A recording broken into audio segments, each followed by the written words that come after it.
क्षारीय धातु एवं क्षारीय मृदा धातु, क्षारीय धातु एवं क्षारीय मृदा धातु में अंतर लिखिए। एक अंतर तो आप ही बता सकते हो अभी इलेक्ट्रॉनिक विन्यास से, क्या बताओगे, क्या बोलोगे? इनका इलेक्ट्रॉनिक, सामान्य इलेक्ट्रॉनिक विन्यास क्या होता है और इसका? हाँ, नहीं वो नहीं लिखेंगे। देखो इसके नंबर क्या क्या होते हैं, मतलब हेलिना के रब से फरियाद, ये होते हैं।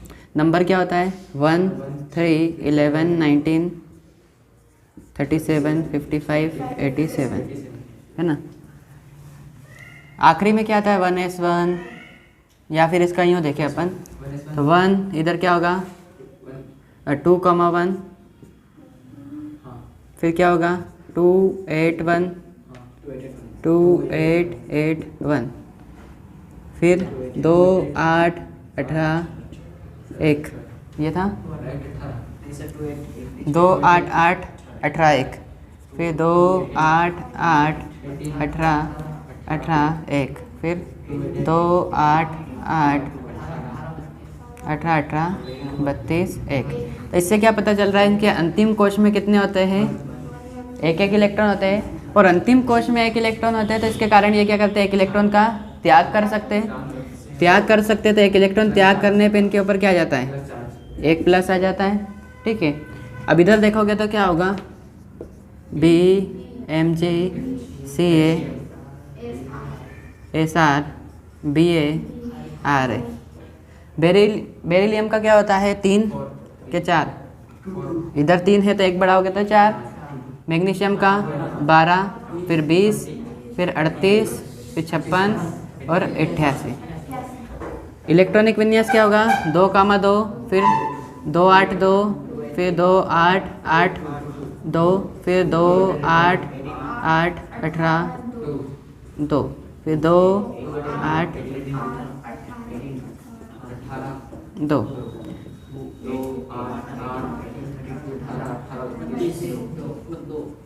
है ना। ये होता है इनका इलेक्ट्रॉनिक। इसके अंतिम कोश में कितने हो रहे हैं? तो इससे क्या पता चल रहा है कितने इलेक्ट्रॉन का त्याग कर सकता है? 2 का। तो इसके ऊपर कितने प्लस आएंगे? 2। तो इसके प्लस आने से क्या पता चलता है बताओ? 2 त्याग तो कर रहा है, इलेक्ट्रॉन त्याग कर रहा है। जब एक इलेक्ट्रॉन त्याग कर रहा है तो 1 प्लस आता है। तो जब 1 प्लस होता है ना तो ये क्या होते हैं? अधिक अभिक्रियाशील होते हैं। जब एक इलेक्ट्रॉन है ना तो ये क्या होते हैं? अधिक अभिक्रियाशील होते हैं। और उसके साथ साथ क्या होता है? ये जो होते हैं ये आयनिक यौगिक बनाते हैं। कौन से यौगिक बनाते हैं? आयनिक। आयनिक मतलब जैसे H के ऊपर क्या है? प्लस, Cl के ऊपर क्या होता है? माइनस। ये दोनों आयन बीच में कनेक्ट होकर क्या बना लेते हैं? HCl। और HCl बनता है तो कौन सा बंध बनता है? आयनिक बंध। ऐसे देखा होगा आपने NaCl, Na के ऊपर क्या है? प्लस, Cl के ऊपर माइनस। तो आयनिक यौगिक का उदाहरण होता है NaCl। यह आयनिक बंध कौन बनाते हैं? क्षारीय धातु। पर ये आयनिक के साथ साथ कौन से बनाते हैं? सहसंयोजी।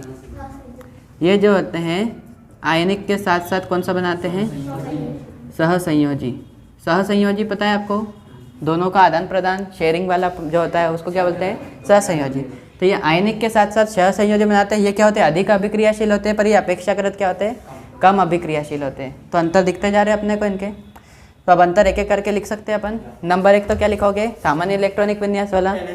हाँ, तो नंबर 1 लिखो, इनका सामान्य इलेक्ट्रॉनिक विन्यास, इनका सामान्य इलेक्ट्रॉनिक विन्यास NS1 होता है।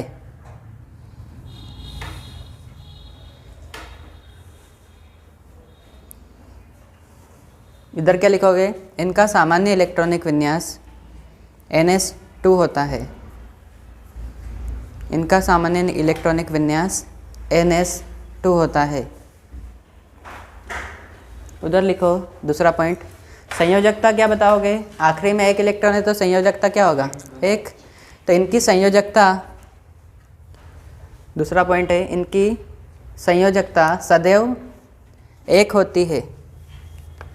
इनकी संयोजकता सदैव 1 होती है। और इधर क्या आएगा, इनकी संयोजकता सदैव 2 होती है।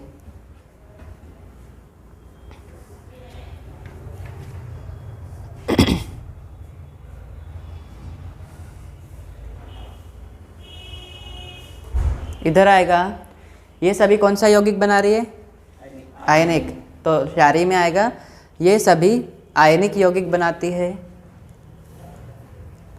और इधर आयनिक के साथ साथ सहसंयोजी, उधर लिखोगे ये सभी आयनिक यौगिक बनाती है,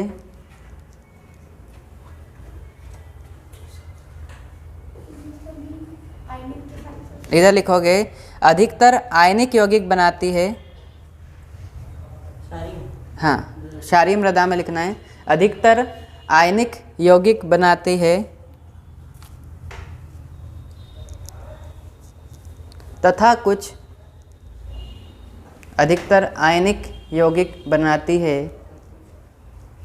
तथा कुछ सहसंयोजी यौगिक भी बनाती है, तथा कुछ सहसंयोजी यौगिक भी बनाती है। देखो आयनन ऊर्जा पहले बता रखा है मैंने। आयनन ऊर्जा यह होती है कि जब इलेक्ट्रॉन त्याग करता है तो इलेक्ट्रॉन को त्याग करने में जितनी ऊर्जा लगती है उसको क्या बोलते हैं, आयनन ऊर्जा। और अभी अपन ने आपने नहीं देखा है वो वाला लेंथेनाइट संकुचन वाला। देखो होता क्या है, ये नाभिक होता है, इसके बाहर कौन चक्कर लगाते हैं, इलेक्ट्रॉन। तो क्षारीय धातुओं में इलेक्ट्रॉन अंतिम कोश में कितने होते हैं, एक अंतिम कोश में इलेक्ट्रॉन होता है, तो एक इलेक्ट्रॉन को निकालना क्या होता है, आसान होता है, क्योंकि उसकी नाभिक से पकड़ क्या होती है, कम। क्योंकि एक इलेक्ट्रॉन को पकड़ने के लिए उसको ज़्यादा एनर्जी की आवश्यकता नहीं होती है। जैसे आपने देखा होगा कि कोई भी एक आपको खड़ा करके चला गया कि इसका ध्यान रखना, तो आप उसको ध्यान रखने के लिए आसानी से रख सकते हो। आप लोड लोगे क्या, नहीं यार कि चलो यार इधर उधर देख लो, पीछे से कोई उठा भी ले जाएगा, आपको एकदम से पता नहीं चलेगा। क्यों, क्योंकि आपको क्या है, आप ओवर कॉन्फिडेंट रहते हो कि एक है तो कोई चिंता नहीं, खड़ा रहेगा, अपन अपने काम में लगे रहो। पर इधर क्या होता है, इधर 2 होते हैं, ये नाभिक, इनके अंतिम कोश में कितने इलेक्ट्रॉन है, 2 इलेक्ट्रॉन है। तो 2 इलेक्ट्रॉन है तो ये नाभिकीय आवेश क्या होता है, ज़्यादा। नाभिकीय आवेश ज़्यादा होता है तो उनको क्या करता है, ये अपने पास में, मतलब जितना नाभिकीय आवेश ज़्यादा होगा उतना क्या होता है, परमाणु छोटा होता है। जितना नाभिकीय आवेश मतलब इलेक्ट्रॉन ज़्यादा हो गया तो नाभिक को आवेश बढ़ाना पड़ेगा, ऊर्जा ज़्यादा लगाएगा तो परमाणु का आकार क्या होगा, छोटा। परमाणु का आकार छोटा होगा तो इलेक्ट्रॉन निकालने में एनर्जी ज़्यादा लगेगी, क्योंकि जब भी आपके पास 2 जिम्मेदारी आ गई कि 2 बच्चों को संभालना है, तो आप दूर दूर जा रहे हो क्या, उनको क्या बोलोगे, पास में बैठ जाए यहाँ पे, और पास में बैठ जाएगा तो ले जाना आसान होगा क्या, नहीं होगा। तो ऊर्जा ज़्यादा लगानी पड़ेगी, किसी को ज़्यादा टेक्निक यूज़ करनी पड़ेगी उनको ले जाने के लिए। तो सीधी बात है, यहाँ क्या होता है, ऊर्जा कम लगती, क्यों, क्योंकि परमाणु का आकार तो बढ़ा रहेगा, क्योंकि नाभिकीय आवेश कम है, नाभिकीय आवेश कम है, परमाणु का आकार ज़्यादा, इसलिए इलेक्ट्रॉन को निकालना आसान होता है, इसलिए आयनन ऊर्जा का मान क्या होता है, कम। इधर क्या होता है, परमाणु आकार छोटा होता है। क्यों छोटा होता है, क्योंकि आवेश क्या होता है, ज़्यादा, आवेश ज़्यादा होता है। नाभिकीय आवेश ज़्यादा होने के कारण परमाणु आकार छोटा होता है और इलेक्ट्रॉन को निकालने के लिए अधिक ऊर्जा की आवश्यकता होती है, इसलिए आयनन ऊर्जा का मान अधिक होता है। तो इधर लिखो, इसकी आयनन ऊर्जा का मान, क्षारीय में लिखोगे, इसकी आयनन ऊर्जा का मान कम होता है, इसकी आयनन ऊर्जा का मान कम होता है। और इधर लिखोगे, इसकी आयनन ऊर्जा का मान अपेक्षाकृत, इसकी आयनन ऊर्जा का मान अपेक्षाकृत अधिक होता है।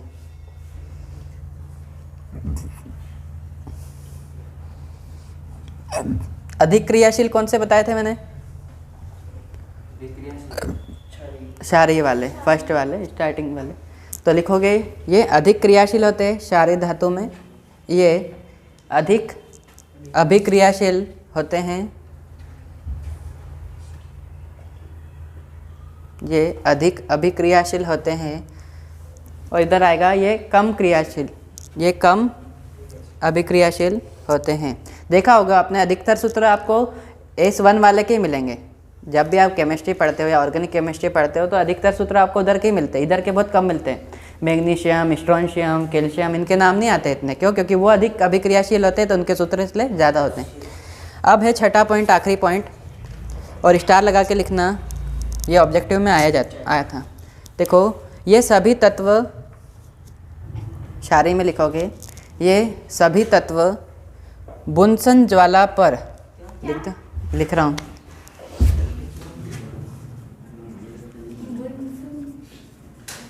बुनसन ज्वाला पर रंग प्रदर्शित करते हैं। बुनसन ज्वाला पर रंग प्रदर्शित करते हैं। और उधर लिखोगे ये सभी तत्व बुनसन ज्वाला पर रंग प्रदर्शित करते हैं। और इधर लिखोगे क्षारीय मृदा में बेरिलियम व मैग्नीशियम को छोड़कर, हाँ, बेरिलियम व मैग्नीशियम को छोड़कर सारे तत्व, बेरिलियम व मैग्नीशियम को छोड़कर सारे तत्व बुनसन ज्वाला में रंग प्रदर्शित करते हैं।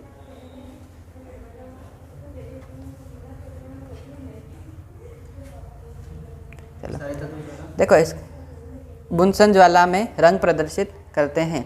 इसके लिए एक उदाहरण वो भी दे सकते हैं अपन, फुलझड़ी वाला। फुलझड़ी जो भी बनती है ना, वो इन तत्वों से मिलकर ही बनी होती है। क्यों? क्योंकि जब उसको आग के पास ले जाते हो तो वो रंग प्रदर्शित करने लग जाती है अलग अलग। जैसे ही थोड़ी सी जलती है, फटाफट जलती है पहली बात तो, और जलने के बाद क्या होता है, रंग प्रदर्शित करने लग जाती है। तो इसका उदाहरण कौन सा दिया जाता है? फुलझड़ी वाला, कि फुलझड़ी को जब आग के पास ले जाते हो तो वो क्या करने लग जाती है, रंग प्रदर्शित। और वो किनके द्वारा बना होता है फुलझड़ी? इन क्षारीय धातु या क्षारीय मृदा जो नीचे वाली, इनके द्वारा ही बनाई जाती है। ठीक है, तो आज के लिए इतना बहुत है, और अंतर 7-6 भी बहुत हैं।